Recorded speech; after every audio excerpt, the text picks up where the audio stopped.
Hello दोस्तों, आप सभी का स्वागत है यूपीएससी अड्डा में and welcome to our new video. And आज हम लोग वर्ल्ड हिस्ट्री का पार्ट आगे कंटिन्यू करेंगे with the topic of emergence of fascism and Nazism. तो फासिज्म की बात करें तो दे आर सर्टेन फीचर्स की फासिज्म बोलते किसको हैं। तो when there is a establishment of strong executive that is even dictatorial, और उसमें फोकस होगा in on one supreme leader. The leader will be charismatic and energetic. Goal इसका होता है to build a great nation. Focus होता है on extreme nationalism, sacrificing obeying the leader. Totalitarian regime होती है एंड एग्रेसिव फॉरेन पॉलिसी रहेगी। And in case of Nazism तो उसमें एक एंटी सेमिटिज्म यानी कि जूस के अगेंस्ट जो है एक विचारधारा रहती है। एंड नासिज्म में जर्मनी की के समय नाजी पार्टी जो थी उसकी एक खुद की प्राइवेट आर्मी थी और हिटलर के प्राइवेट गार्ड्स भी होते थे।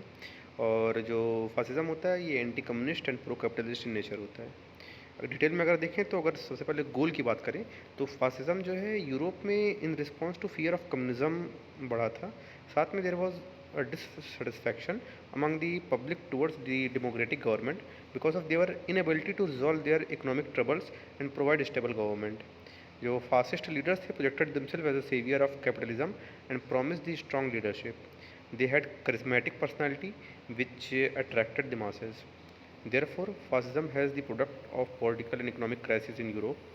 Mussolini rose in the power in 1992 by the overthrowing the government through his march in Rome, and Hitler attempted the same through the Munich Beer Hall Putsch in 1923 but failed. And these events were product of the crisis generated by the World War I. And both Germany and Italy, there was a fear of communist revolution, as the communists were inspired by the Russian Revolution of October 1927 and the victory of Bolsheviks in the Civil War and Russian Civil War of 1918 and 20. The economic crisis after the World War X, it created a discontent among the poor section through which the support of communism and the nationalistic जो section थे, they were unhappy in Italy, as Italy was given the not given the promised territory, and they were also, the nationalist section in the Germany was also unhappy because of the harsh treaty of Versailles. And after the failure of push in 1923 एक downs plan 1924 का आया था। इसमें Hitler realise that Nazis can capture power only through elections. Focus की बात करें fascism की तो the focus of fascism is on building a great nation and the goal is to have a self-sufficient and extreme and superior economy and minimizing the unemployment in democratic domestic economy and numerative prices for the farmers and wages of the workers, superiority in foreign policy through aggressive foreign policy and establishing the military superiority. Therefore, fascism focuses on extreme nationalism to achieve the goal of great nation. Also, there is a stress on the unity among all the classes and ensuring that all institutions and sections are committed to the task of nation building. The responsibility of making the nation great is with the supreme leader, and this leader's leadership, that goal of great nation would be achieved. Therefore, there has to be a complete obedience of the leader. The fascist forces have usually been charismatic leaders. जो Hitler थे, Hitler seem to have unending energy and was a great motivational orator, and these leaders develop a cult of personality and control over the media and education. तो जिस हिसाब से वो दिखाते थे वो मीडिया उसी तरह दिखाता था, एंड जो पढ़ाना चाहते थे स्कूल में वही पढ़ाई होती थी। और उन्होंने फासिस्ट लीडर का एक करेक्टरिस्टिक होता था कि वो टाइटल्स एज्यूम करते थे, लाइक मुसोलिनी का एल ड्यूस, हिटलर का फुरर, फ्रैंको का कार्डिल्लो, और सबका अपने अपने नेशनल लैंग्वेजेस में इसका कॉमन मीनिंग होता है, दैट इज़ द लीडर। इसके अलावा दी एक्सट्रीम नेशनलिज्म जो था, तो extreme nationalism focused on the emotional appeal for sacrificing the nation and obeying the leader. The fascist leader established a strong dictatorial government and a totalitarian regime. The powers of parliament were reduced, and usually by changing the constitution and ensuring that executive was not responsible to the parliament. And through ये कैसे achieve किया गया parliament की power को reduce करना? Through the enabling law of 1933। जो है Hitler's government जो थी वो no more required the parliament section for enacting laws. Moreover जो फासिस्ट लीडर्स थे they establish one party system by banning the other political parties. Like for example 1926 में Mussolini had banned all the other political parties and the parliament जो थी उसको ऐसा disempowered कर दिया गया। The all other institutions brought under the control of executive and यानी कि एक तरीके से जो system of checks and balances था उसको ख़त्म कर दिया जाता है। The democracy was destroyed at local levels. For example Italy and Germany में elections were ended at provincial level and provincials were now to be govern by nominees of the leader. And जो nominees of leader थे वो hand picked officials थे and वो elected representative नहीं होते थे। इसके अलावा control of state over the media was established and no criticism of leader and his parties were allowed. The role of media was to promote the cult of personality of the leader and to develop mass opinion in favor of his policies. इसके अलावा जो education system था, education system was brought under the control of state. The focus of schools and colleges was now to be the indoctrination of the students, and also the secret police was deployed for close monitoring of institutional education institutions. In Germany, the student could complain to state authorities about teachers who expressed disagreement with the Nazi policies, and anti-Nazi teachers were removed. The fascist regimes were radically anti-communist due to the ideology and also because communists were there in political rivals. Fascism was जो है जो fascism था was the pro-capitalism, but the state had control over the economy. Since the responsibility of making the nation great was with the state led by the supreme leader, the state could give direction to private sector, and there was a ban on strike by the workers and ban on their trade unions. The state established a common body having a representative of worker as well as capitalist for dispute resolution under the mediation of the state. This ecosystem was referred to the establishment of the state, and जो state था जो इसका it intervene in the economy by few mechanism like giving incentive to the states in the form of tax breaks, giving minimum support prices to farmers to ensure the food security. इसके अलावा reduce करना unemployment by जो है scaling the public work programs like मनरेगा type के जो programs होते हैं, and to compensate worker for their loss of political freedom as trade unions for banned after the work organisation जो है बैंड। तो ट्रेड यूनियन बैंड हो गए तो work organisation for setup for the recreational leisure activity of workers in the form of like state paid holidays बनाओ इतना जाके and free movie tickets वगैरह बांटो। तो ये कुछ ऐसा कॉमन गोल उसके फोकसेस एंड करेक्टरिस्टिक रहे हैं फासिज्म के। तो ये तो जनरल हो गया।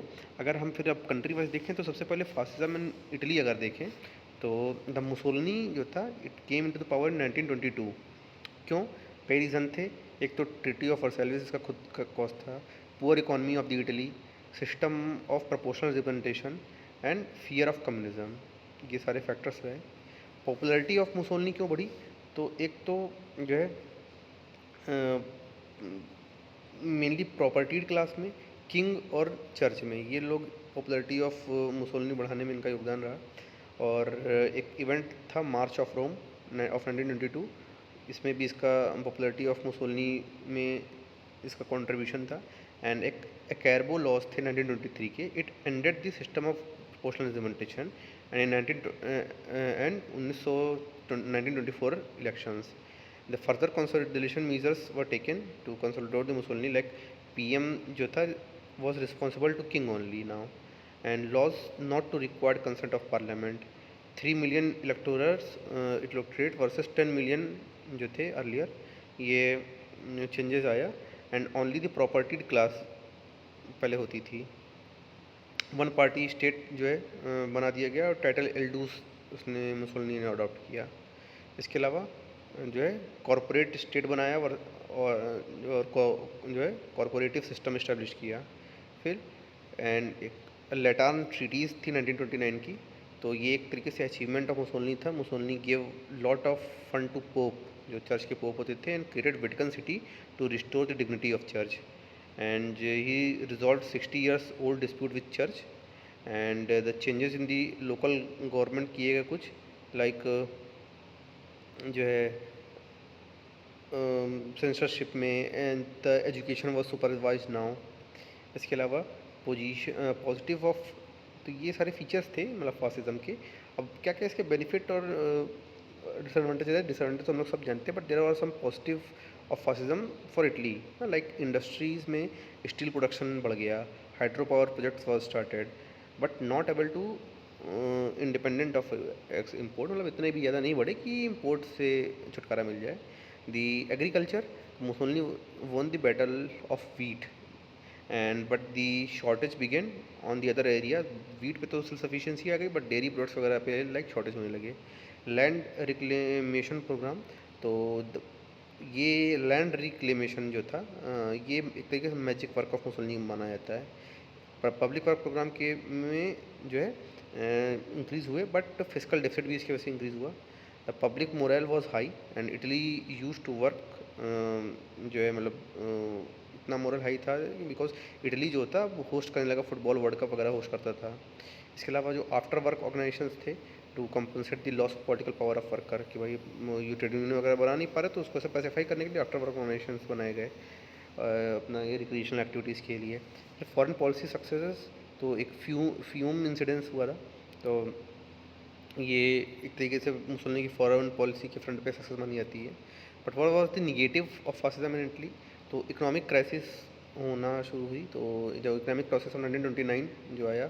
इसके अलावा policy of fiscal consolidation, policy of strong currency, ये सब इसके एक तरीके से फैक्टर्स रहे, कंट्रीब्यूटिंग फैक्टर्स। इनइक्वालिटी इंक्रीज़ हुई, there was no social services, life insurance and health insurance नहीं था। करप्शन में इटालियन माफियाज बहुत ज़्यादा बढ़ गए। So why there is a fall of Mussolini? So because Mussolini bought Italy in World War II, and Mussolini because of this later executed also.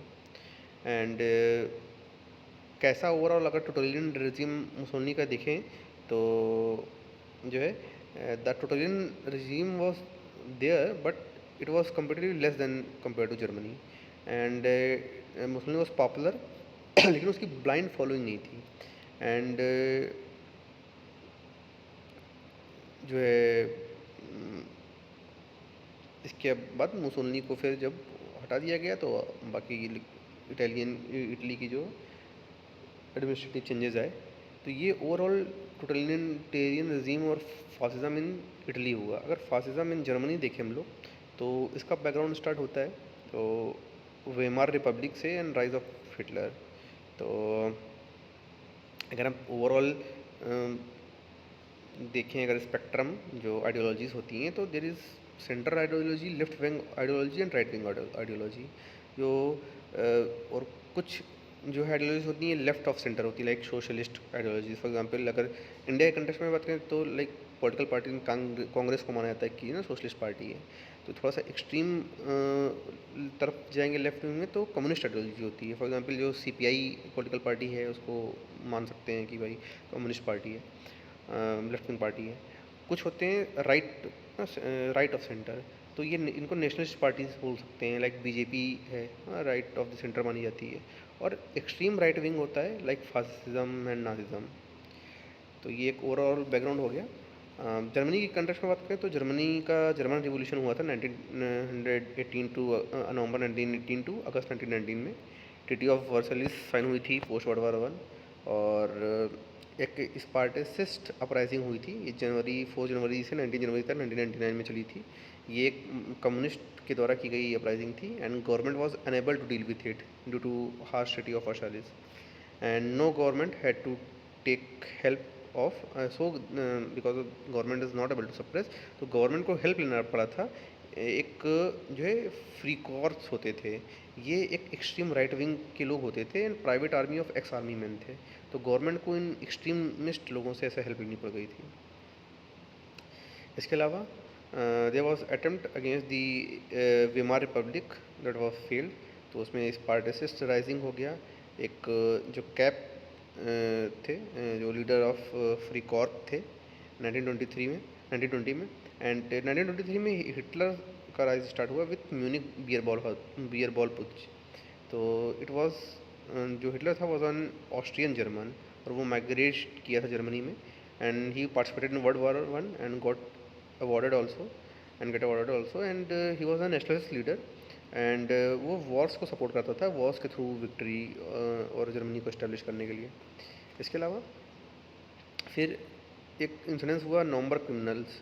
तो ये post world war one का event था, इसको एक कॉन्स्पिरेसी थ्योरी भी बोली जाती है। It was given by Ludendorff, जो कि रिस्पॉन्सिबल थे स्लीफेन प्लान के लिए।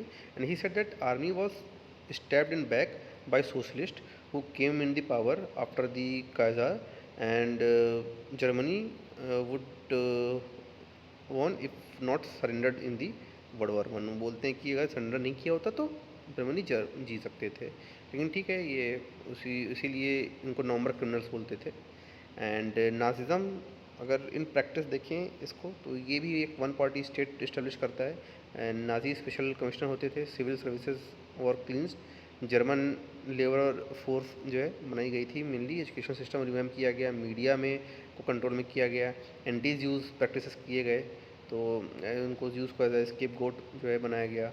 रिलीजन जो था अंडर द स्टेट कंट्रोल रखा गया। यूथनेशिया जो है अलाउ कर दिया गया था फिजिकली एंड मेंटली डिसेबल्ड लोगों के लिए। कंसंट्रेशन कैंप्स एस्टेब्लिश किए गए थे 1933 ऑनवर्ड्स, और वहाँ कंसंट्रेशन कैंप्स में गैस चैम्बर्स में lakhs and lakhs of Jews का होलोकॉस्ट हुआ। हिटलर का देखें तो Hitler was successful in eliminating the unemployment by 1939 because of public work schemes, large party democracy, removal of Jews, conscription and rearmament. तो ये जो है एक तरीके से नट शेल है फासिज्म का, rise of fascism in the world history. And जो कि मेनली दो उसके एपी सेंटर्स थे, एक इटली और एक जर्मनी। तो आज की क्लास में, आज की इस वीडियोस में इतना ही। अगर आपको अच्छा लगा तो लाइक करें, सब्सक्राइब करें, शेयर करें, और आपके जो भी कमेंट्स हैं, जो भी आपके सजेशन हैं, जो भी फीडबैक है, प्लीज़ कमेंट सेक्शन में आप उसको मेंशन करें, ताकि उसके हिसाब से हम लोग अपना इंटरैक्ट कर सकें कमेंट सेक्शन पे, और फीडबैक कर सकें और चीज़ों को इम्प्रूव कर सकें। तो thank you so much, and मिलते हैं नेक्स्ट वीडियो में। तब तक के लिए बाय।